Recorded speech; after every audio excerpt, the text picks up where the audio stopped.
All right, welcome back. Zach Gelb Show coming to you live today from Buffalo Wild Wings. We are surviving as we tried that blazing hot sauce from the Blazing Hot Challenge. My mouth, during the break, I got some water. I am okay. Tom is not as red as a tomato anymore. And at the end of the show, we're going to go French fry for French fry with that hot sauce and see who can last the longest. But we have to talk about the Mets, who just, I can't stand my Mets these days.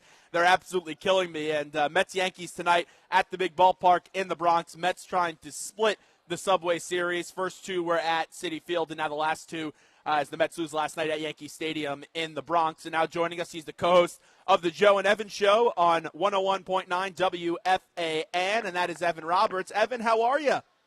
Well, you got me reminiscing on the time I went to Buffalo Wild Wings outside of Barclays Center and burned my mouth and could not enjoy, I'd say a half of the game because I was dumb enough to say to the waiter, give me the hottest sauce you got. I can handle it. And it was worse than watching the Mets, put it that way. That's tough to do these days, Evan. Come on, it can't be that bad. Yeah, I couldn't feel my mouth for like 2 hours. I'll tell you right now, Evan. So last week, I thought to myself, because I'm young, I'm 21, I'm thinking to myself, I'm not the brightest of person. I could do anything in the world. Let me try this next week. And then I started reading about this hot sauce online. And I go, I may have talked out of my ass. And now I came and tried this sauce today, and I just had it on one French fry, and my mouth was on fire. It's so hot. Oh, yeah. But I give you credit for trying. We all do it, and that's how you learn. It's like a dog that falls down the stairs, and he doesn't want to go on the stairs anymore, which is what happened to my dog. It's the same thing. You try that hot sauce, you realize, all right, let me go to the next level. Let me go 2 or 3 levels down and enjoy the food that way. All right, so let's get to the Mets as we're talking to Evan Roberts. Did they mishandle this Cespedes injury? You know what? Maybe I'm crazy. I don't think they did because they were desperate, and I understand why they were desperate. They're fortunate they're still in this wild card race, and about 3 weeks ago, if you would have told me they would play the way they've played for 3 weeks, I'd say they'll be out of the wild card race. They're fortunate they're in it because the Cardinals and the Marlins and the Pirates are just not that good, and I think they looked at their lineup, they saw how pathetic it was, and they figured – maybe we can nurse him through this. Maybe if we play him every other day or 2 days, then a day off, and we take it easy with him and put him in left field instead of center field, they could get him through it. Well, it backfired. I understand why they did it. It backfired because he only played 9 of the last 20 games, and he didn't hit. You know, outside of the classic at-bat against Adam Wainwright, a game they blew anyway, he has not performed. So it didn't work. So it would be easy for me to say the Mets are the Mets, and it's like Ryan Church all over again where they put that poor guy with a concussion on an airplane. But I got to admit, I would have done the same thing because they were a desperate team and they needed his bat in the lineup. And now, they're going to have to deal with 2.5 weeks without him, but I understand why they felt that way. They just can't catch a break this year with the injuries. Just when you thought everything was going right for the Mets fan, get to the World Series last year, although they lost in the World Series, still an incredibly positive year. And then this year has been such a disappointment. It does feel like it's more than 2 games. It feels like it's been that bad. But I'll get back to Cespedes and ask you this. Did you have a problem with him playing golf with Kevin Millar? I had a problem with Kevin Millar going out of his way to put it on Instagram because clearly Kevin Millar wanted attention. I'd be a hypocrite. I would be a hypocrite if I started railing against Cespedes for this because we know he does this. We know he plays golf on game day, and he was in the starting lineup, so it was game day. And I'm not much of a golfer to know how much you can injure your quad while golfing, but this is who Yoenis is. This is the whole package here. He's going to play golf during the World Series. He's going to have these weird defensive lapses where he kicks a ball around, or like in spring training when he just doesn't pick a baseball up, and he's going to play a lot of golf. I think the optics of it are terrible because he ends up on the DL, but, if I'm screaming about it now, don't I kind of have to scream about it all year? And I wasn't screaming about it all year because I kind of look at it this way. If you're going to hit and you're going to perform, I don't really care what you do in the morning if it means playing golf, but it looks bad. It looks bad because that night he re-injures the quad and goes back on the DL. So I'm not going crazy about it, but I will say this. If he's playing golf during his DL stint, that's a really bad look.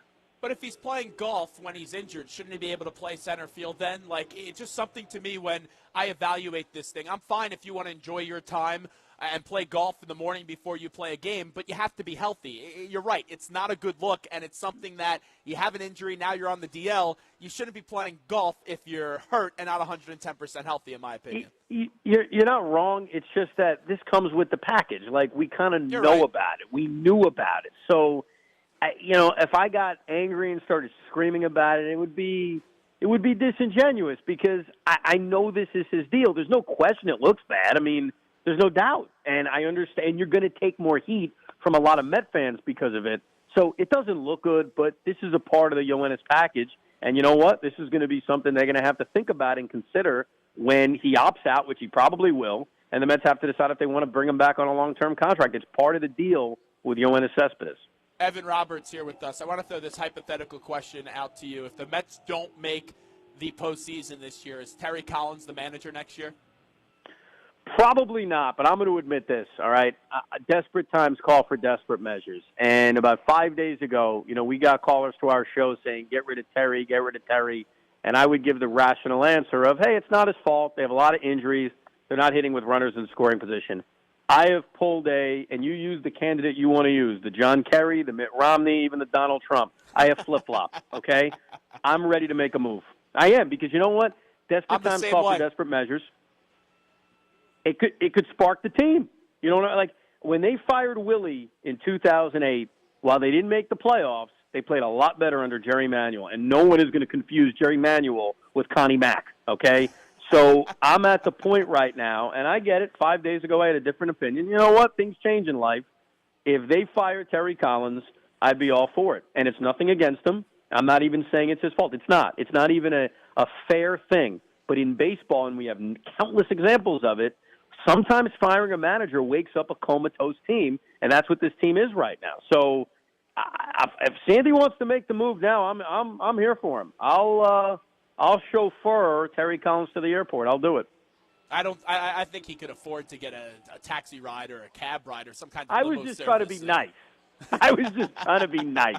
But what I will say is, if they do fire Terry Collins, who replaces him? Because I don't think they're going to Wally Backman, although that would definitely put some life into this team, I would think, and light a fire underneath their belly.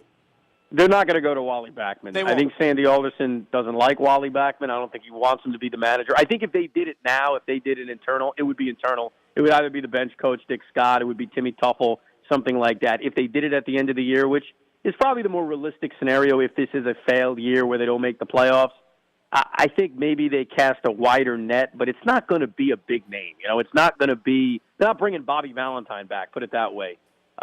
So I don't know where Sandy goes, but if he does it now, it's an internal option, kind of like the Jerry Manuel situation. Usually when you do it in the middle of the year, you're just going to promote somebody on the staff. Evan Roberts joins us. All right, let's get to last night's situation. Matz intentionally drills Teixeira. Did he? Did he not? You heard Matz's side of it. You heard what Teixeira had to say. Did he intentionally drill him? If I had to get into his head, I would say he definitely intentionally hit him, and where he screwed up is he did not mean to go low. I think he meant to hit Teixeira's rear end. I think he was aiming for the butt. He was aiming for the back, the way you should if you're going to drill a guy. That's what you're supposed to do. You don't go after a head, and you don't go low. I think he just missed his target. I don't think he was trying to, throw the ball at his legs. But, look, we're all going to play this guessing game, okay? And more times than not, usually it's kind of an accident. The ball slipped. I would assume the guy hit a home run against you. It's been a frustrating day. He's a veteran. I think Steven Matz has some moxie. And, yeah, I think he hit him on purpose. I think he just missed his I think he missed his location. I don't think he was aiming where the ball ended up. The amazing part to me about this is that even Robles and also Matz, they let a below 200 hitter, a man below the Mendoza line, get into their head. That shows how bad this Mets team is right now to me. Yeah, I think more so with Robles than Matz. Because I think Matz was doing kind of the old school thing. Hey, guy hits a home run off me, I'm going to drill him. We don't see it as much anymore. But, back in the 60s, Bob Gibson would do it all the time. Or at least that's what we're told, because you and I don't remember Bob Gibson. But that's what the stories tell us. I think with Robles, yeah, that was embarrassing. And I give Teixeira a lot of credit because here's a guy who just watched his team, sell off key pieces. They're not going anywhere. You mentioned his average. He's having a terrible year. And yet he wanted to kill you last night. He wanted to kill his opponents. He wanted to go out and dance with Steven Matz. he completely got in Hansel Robles' head by giving out, I guess, location, and then mocked him. I mean, that was the best part. When Robles is walking off the mat at the Sheraton, he's laughing at him. He's laughing at him, pointing at his head, saying, "Ha ha, I got in your head." Here's a veteran player, a former all-star caliber player, and he's having a good time getting in a reliever's head. And I think it showed you something that for a team that is not going anywhere, he was still ultra-motivated last night. So, I don't want him because of the batting average, and I certainly don't want him for some of the defensive mistakes he made last night, which is very uncharacteristic for him. But you got to love that fight. You know what? The Mets need a little bit more of that. The Mets should channel their inner Mark Teixeira's for the final month and a half of the year. One more point on the Yanks. With A-Rod, it's a two-part question. I'll ask you the first part here. Is A-Rod, does he survive this season, or do the Yankees cut him before the end of 162? I mean, unless the Yankees are vengeful. I mean, why? I don't understand how this guy's not in the lineup. If he can't get in the lineup against a lefty like Steven Matz, I just checked my phone and saw the Yankee lineup tonight, and he's not in the lineup against the guy he's hitting about 900 against in Bartolo Colon. If that's the case, and I don't feel bad for A-Rod, the guy's making a lot of money. We know about the cheating and the lying. But seriously, cut the guy. I mean, there's no reason for him to be on the roster right now. When you look at the last 2 days, if he can't get in the lineup the last 2 days, just cut him, and we'll see if somebody signs him. I would assume the Yankees are working on something to get rid of him, because I think the warning signs are there when he can't get in the lineup the last 2 nights. Exactly, especially up against Cologne. And we were talking about that a little bit earlier on in the show, as it's the Zach Gelb Show here at Buffalo Wild Wings today, and we're talking to Evan Roberts. So here's the second part of this question. Whenever it does end for A-Rod, I know they've had a contentious relationship, the Yankees brass and Alex Rodriguez, and Sweeney did not have an answer to this question. I stumped Sweeney yesterday, and I was surprised by it with how well he covers the Yankees. Will he have a day in Monument Park? No, absolutely not.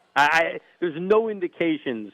And look, history will say that Alex Rodriguez was a key reason they won a World Series in 2009. But also, the Yankees have a lot of World Championships, and they have a lot of banners hanging there, and they got a lot of legends and a lot of Hall of Famers. And I don't think they need to lower themselves to A-Rod. And right or wrong, maybe it's wrong. Maybe they should honor him. He was the key figure to a 2009 championship team. They have honored other guys who at least are connected to PEDs. Nobody as much as A-Rod, though. To me, there's no Andy Pettitte A-Rod comparison. I understand what Andy did. I think it's a little bit different. But I would be very surprised. I know time heals wounds, and it's very tough to predict what the mood's going to be 10 years from now. But I don't think there'll be a day for him. I do think they'd invite him back for Old Timers Day, and I think he's enough of a camera hog to want to come back and see how big his ovation will be. So I think he would be invited back for events, because I don't think they can completely shun him. But a monument, a celebration, a retired number, a plaque, right now, I'd be stunned. This poor guy, and I should rephrase that, not a poor guy. This guy, this liar, we'll just call him a liar. This liar can't get in the freaking lineup when he's dancing to 700 home runs. He'd eventually get there. So clearly they have no respect for him. They don't like him. And so very matter-of-factly, I'll say no, they're not honoring him with a plaque or a monument or anything. I know it is a contentious relationship, but that's such a slap in the face if they don't honor him, because they honor everyone. How many plaques you have at Monument Park? You have so many. I think it's a major slap in the face if they don't. And I don't think the Yankees care. It's tough, because how do you treat known steroid guys? And you could bring up Piazza and say, well, look, the Mets honored Mike Piazza. It's not really a known thing with him. We can all speculate. We can all assume. We can all guess. We could all play that game all day. It really isn't fair to him, because we don't really know. We know with A-Rod. We know the deal. And I think the way guys and teams handle the known steroid user, it's not a cut and dry thing. I think each team is going to look at it very differently. But I will say, if A-Rod was a homegrown Yankee and had great postseason success consistently, they probably would have a different opinion. So I think there would be a little hypocrisy involved, but because of everything that goes into who A-Rod is, I think they're gonna basically say, yeah, he accomplished a lot. That's great. He also cheated. He also lied. He also badmouthed the organization.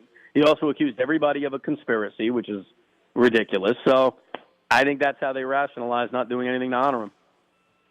With the Hall of Fame and steroids, and we were just talking about that a little bit, do you believe someone like Roger Clemens should be in the Hall of Fame? Should Barry Bonds be in the Hall of Fame? Because I do. I think those guys should be in the Hall of Fame. If you want to put an asterisk, that's fine, but I think they should be in the Hall of Fame. I do too. We were talking about it today. Barry Bonds, who got blackballed out of baseball after 2007, and that's what baseball teams decided to do. They decided to take a guy with an OPS over 1,000 and say we don't want him on our team because he was clearly the only guy who used steroids, which obviously isn't true. Barry Bonds was a Hall of Famer pre-steroid use. If you believe Game of Shadows, I happen to believe Game of Shadows, that he started using it after the A-Rod Sosa extravaganza. He was a great player. So for a guy like him, for a guy like Roger, who have the pre-steroid Hall of Fame resume, I'm with you. I think when it comes to guys whose whole career is questioned, like Manny Ramirez and A-Rod, that's a different story. I'd have a tough time putting those guys in. But Bonds and Clemens, they're jerks. Like, let's acknowledge that. And they're cheaters, and we get it. We all know that.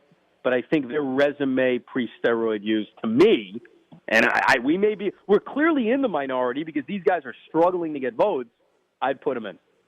I think the process has to change with how we vote in the Baseball Hall of Fame, and it's not going to change because the writers have all the power, and they're not going to relinquish that power. But the way I've changed it, or I've said it on air, the way I want to change it is you expand the ballot, 2 more names, so you don't have people leaving off guys like Greg Maddux and Ken Griffey Jr., which is a joke in its own right. And then you also give a vote to the team broadcasters. You diversify the vote. A guy like Vin Scully should have a vote. And then I would also give a vote to the players that are in the Hall of Fame. That's how I would change this process. I think you need to diversify the vote. And if you do diversify the vote, then I think you may get a few of the steroid guys in.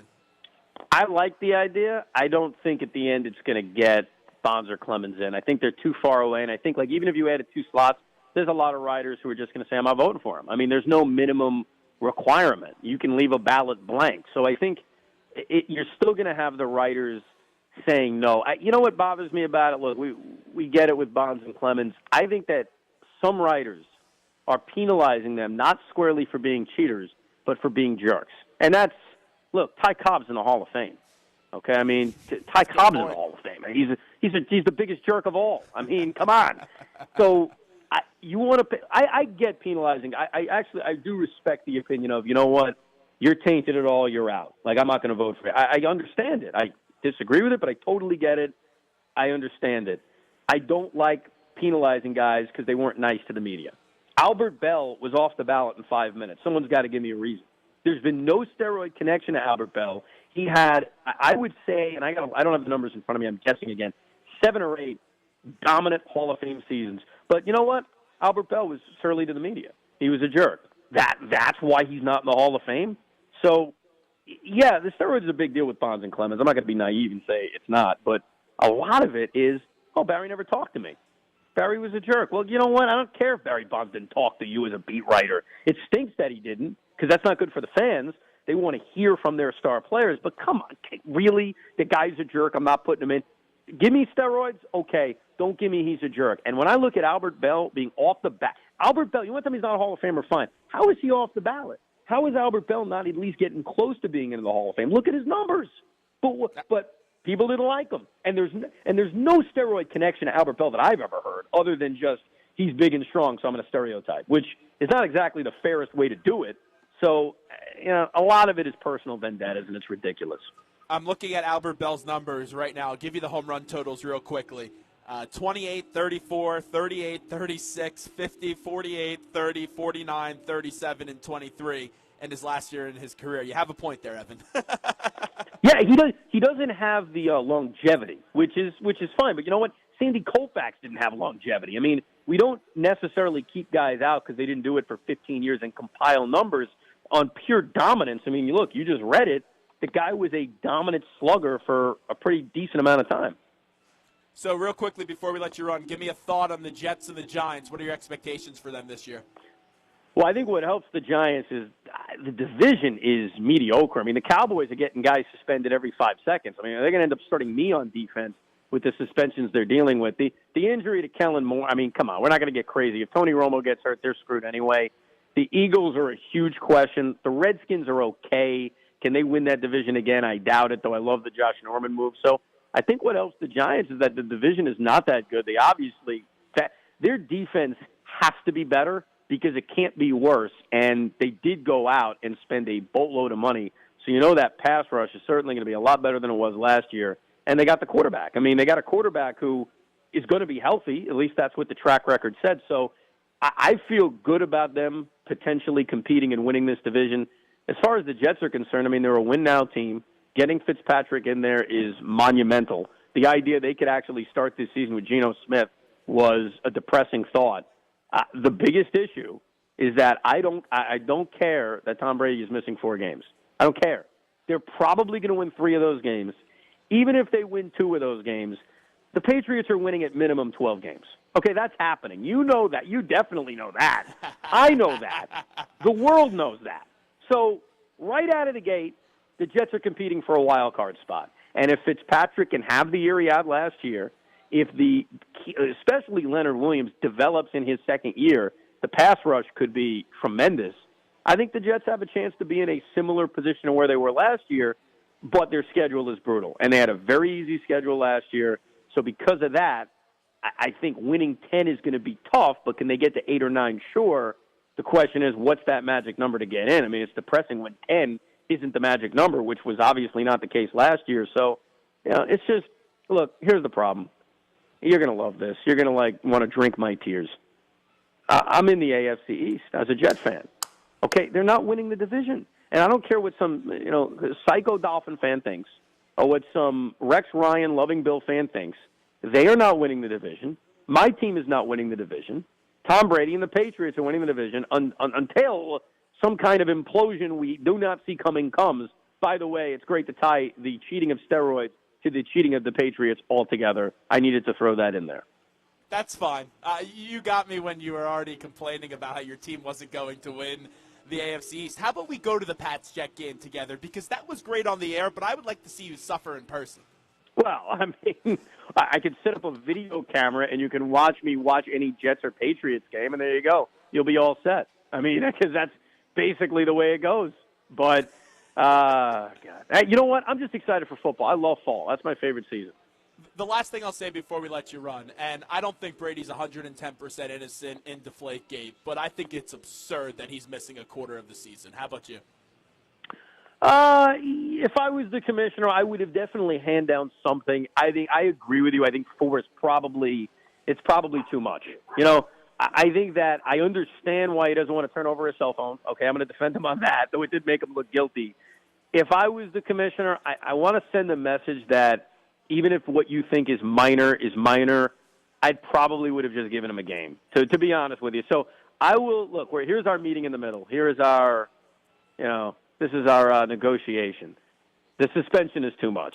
He should have been suspended because clearly something went on with those footballs. But I would have probably, if I was commissioner and not Dictator Goodell, I would have gone a game, maybe 2. 4 is too much. I agree. The thing is, though, this is no longer about deflated footballs. It was about the CBA. But before we let you run, and I appreciate you coming on today, just next time you see Mike Kensel, say hello to me because I don't like him. Okay. I hate him. Thanks, Evan. I like you, though. Thanks for coming on. Have a good one, man.